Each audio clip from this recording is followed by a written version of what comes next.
Welcome to Theories and Problems in Visual Art. This is history lecture number 23, Rewriting Art History Part 2, Removing Eurocentrism. I have two topics here. The first one is Shrinking Europe, and the second is Deciding on the Canon. I have them numbered as 3 and 4 because this lecture is a continuation of the one before it. So just to continue, just to show that. In the lecture just before this, the first topic was representing women artists. The second was representing race and ethnicity. And now I'm going to add Shrinking Europe and Deciding on the Canon. And there's going to be a total of 10 of these problems that people have worked with to try to rethink art history. First then, Shrinking Europe. So the idea of provincializing Europe, that is making Europe into a province and thinking of other parts of the world as a center, was made famous by Dipesh Chakrabarty. This is his book, which I talked about in Concepts Lecture 11. Chakrabarty's argument is that there are philosophic problems involved in shifting emphasis away from European culture. And I'll review those in just a second, but I think it also needs to be said here that when he uses words like Europe and India or European, he takes them in what he calls a hyper-real sense. You see that hyper-real in quotation marks, meaning they don't refer just to geographic locations, but in the case of Europe, they refer to ideas that were formed in the European Enlightenment. So Europe means two things. It means the place, and it also means the set of ideas. But so, in terms of the argument, his claim is that the Enlightenment, and also other later moments in European history, are the deep reasons why additions to art history textbooks can seem like ornaments, why they don't actually resolve the problem and don't manage to provincialize Europe. So I have a little bit of text that I've taken here from Concepts Lecture 11, just as a reminder. The claim in this book is that it can be nearly impossible to step outside European cultural values, or to provincialize Europe, because the way of framing the problem, the way of talking about how to do it, and also the arguments that people have made against European values, and also the formulations that they come up with of alternative positions, all of those follow and rehearse Enlightenment values. They all have to do with public discourse and rationality. Those are Enlightenment values. And when you aim to argue rationally in a certain manner about how Europe and European art should be less important, you are actually following European values when you argue that way. So in that sense, post-colonial or decolonial theory are themselves implicated in the European philosophies they want to provincialize. So that's a really difficult problem. Chakrabarty's book is 20 years old, but it's still absolutely pertinent because no one has solved those issues the way he puts them out. So luckily there is also a more practical problem, which is easier to describe, and that is that art history departments and classes, they have to make room for other artists and cultures, and that means actually literally shrinking the amount of time that's spent on European art. The question is, how much should it be shrunk? So I have a couple of slides here to show how that kind of thing is discussed by administrators and chairs of departments and committees and other teachers and whole departments, because this is actually a practical question from the teachers or the administrators' point of view. If we want to put in artists from all different cultures, then we just don't have as many classes to give to European art. The question is, how few or how many? I worked for a couple of years at a university in Cork in Ireland, and when I was there, we decided to rethink the World Arts Survey, and we divided the survey into these 5 areas. Art history in Ireland and England, because that was the part of the world, so it was important, from the Middle Ages to around 1960. European, painting, sculpture, and architecture, from Greece to modernism. That's the center of the canon. That's where all the dead white males and old masters are. Modern and postmodern art, from around 1960 to the present. And then Mediterranean art history before Greece and Rome. These were the 4 parts of the survey that we were interested in teaching. It was obviously a very European survey, as I'm about to show you. So we invented these color codes for the subject matters. I'll show you how this works. On the right, what you see is the fall half of the course. So that was 12. There were 12 weeks in the term in the semester when I arrived, and so week 1 in your World Art History survey in that university in Ireland, you would have learned Greek art. Week 2, Roman art. Week 3, Mediterranean, world of late antiquity, and so on. And before winter break, the last of the 12 weeks was Renaissance Germany. And then the class continued in the spring. I'll show you that in a second. On the left, that's our color code for the different subject matters. And you can see that this is basically all in the yellow zone there, the second yellow zone. So basically this has, it has zero diversity at that point. This is the spring half of the World Art Survey, exactly the same as is taught at the School of the Art Institute. In other words, it's a year long, it's divided into halves. So when you came back after winter break, you would study the Baroque in Italy, week 1, week 2, Baroque in Spain, then Dutch Republic, and you can see how that goes, and it ends with modernism. So only one of the 12 weeks was color-coded anything other than yellow, and that was a bit of postmodernism, 1 week of postmodernism. So nothing on world art, nothing on art before Greece and Rome. That's the way it was when I first arrived. And if you put the whole year together on the right, you see it's yellow, yellow, yellow, yellow, yellow.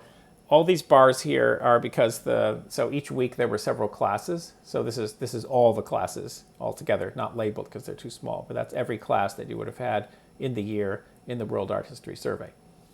So we made up some more color coding for the things that we wanted to include. So on the left there, you can see the 5 that I showed already, and then we put another one, 6, women artists, identity themes, diversity and inclusion issues. 7, design, advertising, capitalist and military industrial imagery. 8, film, photography, video, television, and the internet. 9, non-art imagery, that is science and medicine.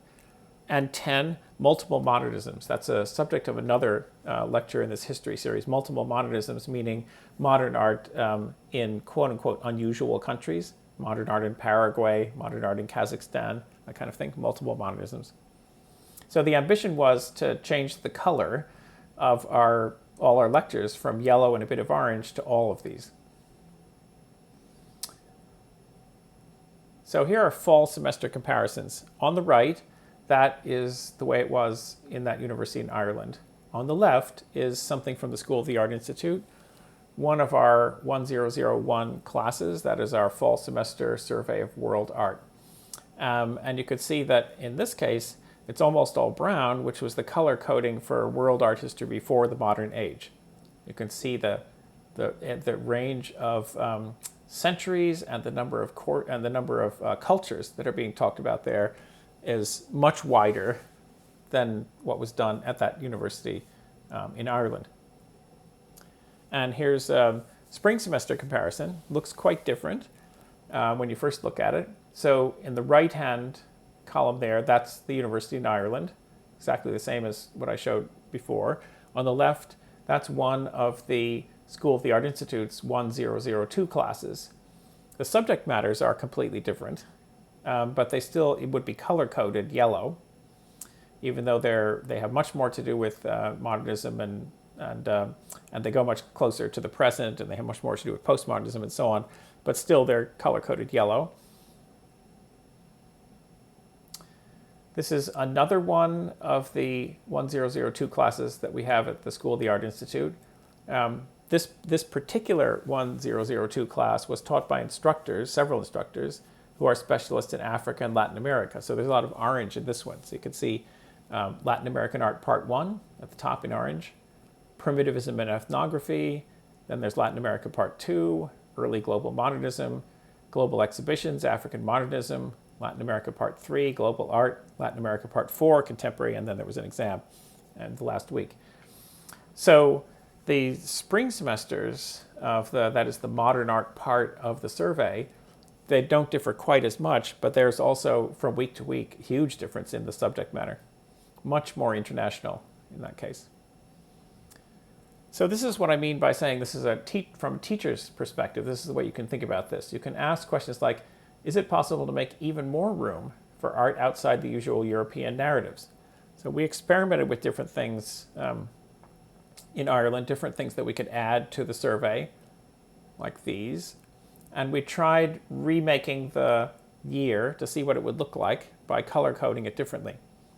First thing we tried was adding more lectures on modern and contemporary art. So on the far right there, that's the spring semester, the way we were imagining it in Ireland. It was never actually taught this way, but we imagined to ourselves what would happen if we did more with modern and contemporary art. So those would be orange things, and how about a week on film and video? That would be light cyan. And you could see that you're squeezing the yellow, which is the master narrative, the standard Eurocentric narrative. You're squeezing it now. You remember at the beginning, it was all yellow with one orange. And now it's really it's squeezed down to 3/4 of its original size. That means every single lecture had to be 3/4 the length that it had been. So this provoked a lot of discussion and resistance, because most of the faculty that were teaching there were specialists in all these things that you see in yellow. And they didn't want to squeeze down what they were teaching. They wanted to teach the full-length classes they were used to, and they thought that this was, it was a marginalizing or sidelining of important art in the name of modernism. So they weren't happy about that. But we kept experimenting.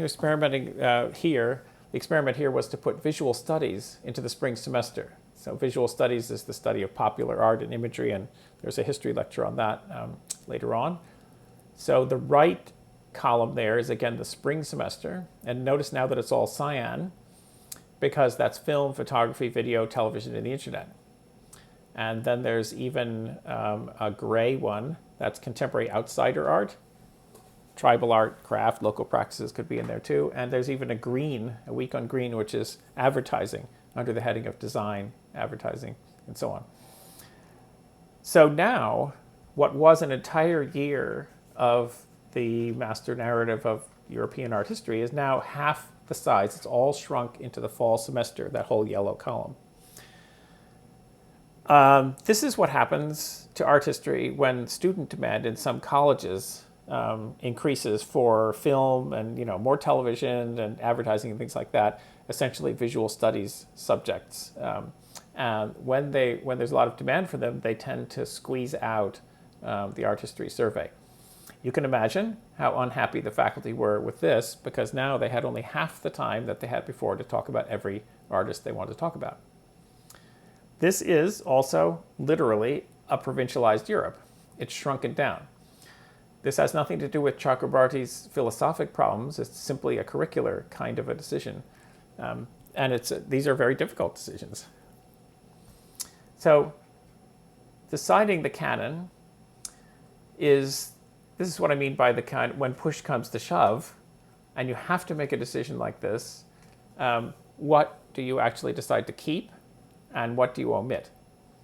So you have to choose. Will I omit the special lectures on Rome from a teacher's point of view? Will I omit the Baroque? Maybe I don't need the Baroque. Maybe I don't need to teach symbolism. And in the end, the question is, what counts as the canon?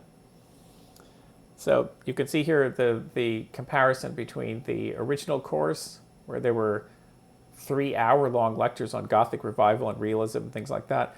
They were all the lectures that had to be dropped when the narrative was compressed are in red on the left there. So in order to do a curriculum like you see on the right, where half of the year is visual studies, film, photography, outsider art, television, advertising, the internet, and so on, in order to do that, you can't actually compress everything to half its length. You usually end up having to actually omit things. Then the question is, okay, fine, but what is not important? What do you not mind if nobody learns, right? From a teacher's point of view, is it okay if nobody knows what the Baroque was? Is that something that can be dropped? When the narratives are compressed beyond a certain point, you have to do that. You can't make a lecture about something that takes too little amount of time, because you can't even make sense of it. That'll be my last subject at the end of this lecture. So just to put that on one screen, in the original course, which you see on the left, there were 3-hour lectures on Gothic revival and realism and so on. See them in red. They were dropped when we were thinking about compressing them a bit. In the middle, there's the slightly compressed year-long survey. And again, when we thought of compressing it further to the one that you see on the right, things had to be dropped. So in those middle columns, the ones that I've put in red font, those were dropped.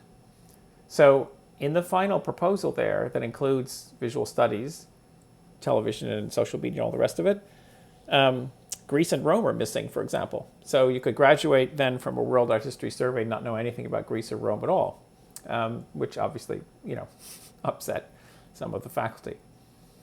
But there are also some time periods, some artists, some artworks that you probably feel really should be indispensable. So then comes the question, which things need to be saved? And I'll give an example of that in a bit more detail. On the left, that's the original course again. Leonardo da Vinci was given about a half an hour in the lecture that I have in red font, High Renaissance.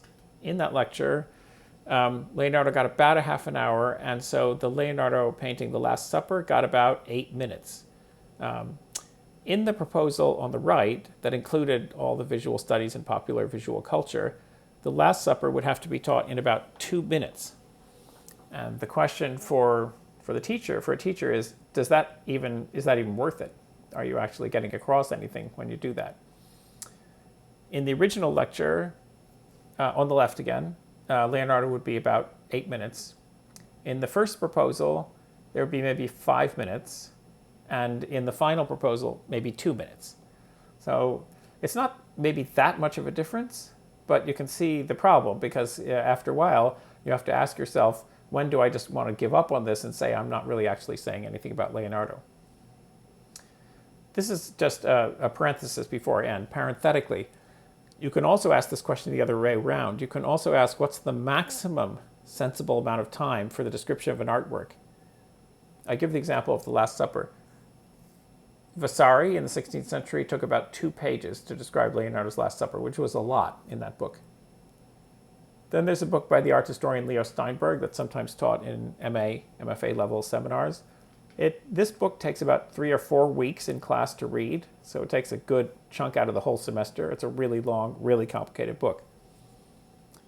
If you search JSTOR, the database, you will find almost 2,000 texts that have to do with The Last Supper, and not even professional art historians read that much. So this is the inverse question, which I'm just raising parenthetically.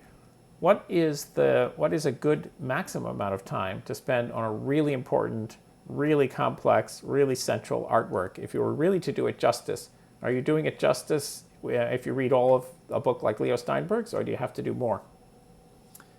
Okay, so back one last time to the subject of shrinking the canon. So these are the kind of decisions that the administrators have to make. In the original course, there's lots of material on European and pre-modern art, but nothing else. And then those weeks were compressed and dropped, and in the final proposal, only half the topic remains.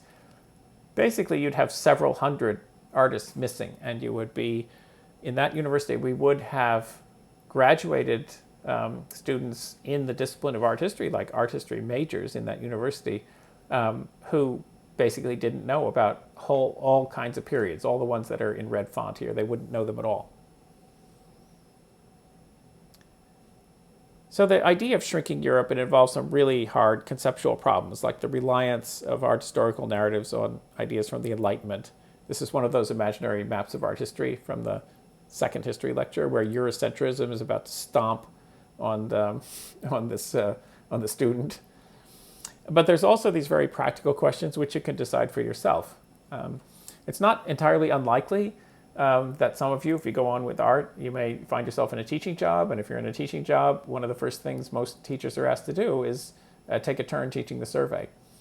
So if you were to teach a world art survey, how small would you make Europe? Would you actually just not teach Europe? It's always a possibility, right? Which periods and cultures, though, would you drop, and why? Or just to put it in a really concrete, very specific way, what is the absolute shortest amount of time you think that you could give to an artist like Leonardo? And because these are insoluble problems, I think I'm going to stop there.